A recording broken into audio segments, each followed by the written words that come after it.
গত ৯ আগস্ট আমরা ১০ নম্বর অনুচ্ছেদ আলোচনা করেছিলাম। তো আজকে আমরা আলোচনা করব ১১ এবং ১২ নম্বর অনুচ্ছেদ।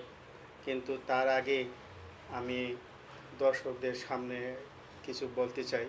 সেটা হলো, আমার ইউটিউব চ্যানেল প্রথম রংপুর কীভাবে লিখতে হবে? PROTHOMRANG এইটা লিখে যদি সার্চ দেওয়া যায় তাহলে আমার এই ইউটিউব চ্যানেল প্রথম রংপুর আপনারা দেখতে পাবেন, পেয়ে যাবেন। এবং সেখানে ২৯শে জুলাই ২০২৫ থেকে যে সমস্ত ভিডিও আপলোড করা আছে প্রত্যেকটা ভিডিও আপনাকে দেখতে হবে, তাহলে আপনি মন্তব্য করতে পারবেন। আর একটা হলো, পরিপূর্ণ সংস্কার না হওয়া পর্যন্ত যদি বাংলাদেশে ভোট হয় তাহলে আমাদের ছেলেরা বাঁচবে না। এই দুর্নীতিবাজরা, এই চাঁদাবাজরা আমাদের ছেলেদেরকে মেরে ফেলবে। এখন একটা হলো, আমার যে সংস্কার, আমি যে প্রস্তাবনা উপস্থাপন করেছি, আমার যে প্রস্তাবনা আমি আপনাদের সামনে তুলে ধরেছি, সেটা হলো দল থাকবে কিন্তু লুটেরা চাঁদাবাজ থাকবে না। এখানে শিক্ষিত সমাজ যারা গ্রাজুয়েশন ডিগ্রি লাভ করেছে শুধু তারাই থাকবে রাজনৈতিক নেতৃত্বে। এতে হবে কি, বাংলাদেশে আর একটা কর্মসংস্থান তৈরি হবে ন্যায় ও সত্যের পথে। ন্যায় ও সত্যের পথে রাজনৈতিক প্ল্যাটফর্ম একটা তৈরি হবে যেখানে প্রত্যেকটা মানুষ ন্যায় বিচার পাবে। এখানে ন্যায় বিচারের বাইরে কোনো একটা প্রাণীও থাকবে না, পিঁপড়াও থাকবে না। আর লুঠেরা চাঁদাবাজের কোনো বাংলাদেশে কোনো স্থান থাকবে না।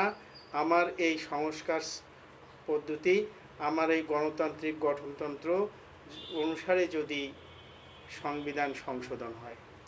আর একটা কথা হলো, আজকে সংবিধান সংশোধন করতে রাজনৈতিক নেতৃবৃন্দের প্রয়োজন কেন?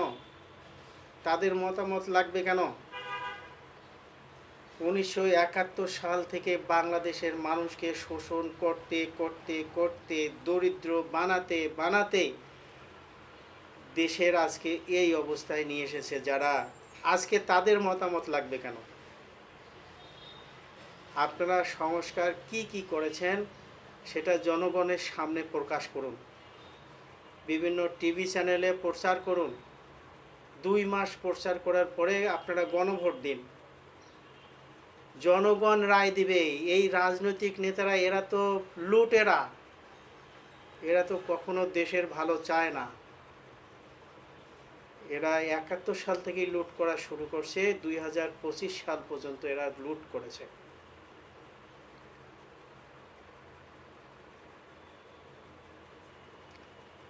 আর কত লুট করব? আর যদি আপনারা আমার এই সংস্কার পদ্ধতি না মানেন তাহলে প্রতি ৫ বছর পর পর আপনার সন্তানরা মরবই। এখানে কোনো আর্গুমেন্ট খাটবে না, অবশ্যই মরতে হবে। প্রতি ৫ বছর পর পর অবশ্যই আবু সাইদ হইতে হবে, অর্থাৎ মৃত্যুবরণ করতেই হবে।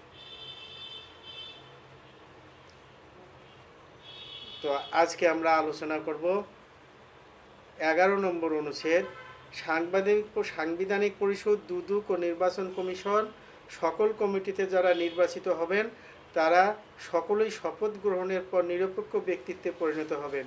তারা যে দল থেকে এসেছে, দলের বিরুদ্ধে কাজ করলেও সেই দল তাদেরকে পদচ্যুত বা বহিষ্কার করতে পারবে না।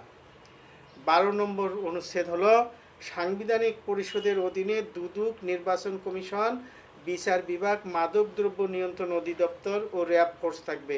সরকারের মেয়াদ শেষ হওয়ার ৩ মাস পূর্বে রাষ্ট্রের সকল ক্ষমতা সাংবিধানিক পরিষদের অধীনে যাবে। অর্থাৎ আমার দেশে কেয়ারটেকার সরকার আর প্রয়োজন নাই। কেয়ারটেকার সরকার লাগবে কেন? কেয়ারটেকার সরকার লাগলে যে কোনো কেয়ারটেকার সরকার যে কোনো একটা দলের দিকে ঝুঁকে যায়। তা স্থায়ীভাবে বাংলাদেশে একটা সাংবিধানিক পরিষদ থাকবে, সাংবিধানিক পরিষদের নির্বাচন কমিশন থাকবে, নির্বাচন কমিশন, দুদক, বিচার বিভাগ, র্যাব ফোর্স থাকবে। এটা একটা আলাদা স্বায়ত্তশাসিত সংস্থা থাকবে। যদি এভাবে হয় তাহলেই আমরা ন্যায় বিচার পাবো, অন্যথায় আমাদেরকে যে কোনো দল আসুক আমাদেরকে মারতেই থাকবে। আগামী দিন আমরা 13 এবং 14 নম্বর অনুচ্ছেদ আলোচনা করব। আপনাদেরকে আমন্ত্রণ জানাচ্ছি দেখার জন্য।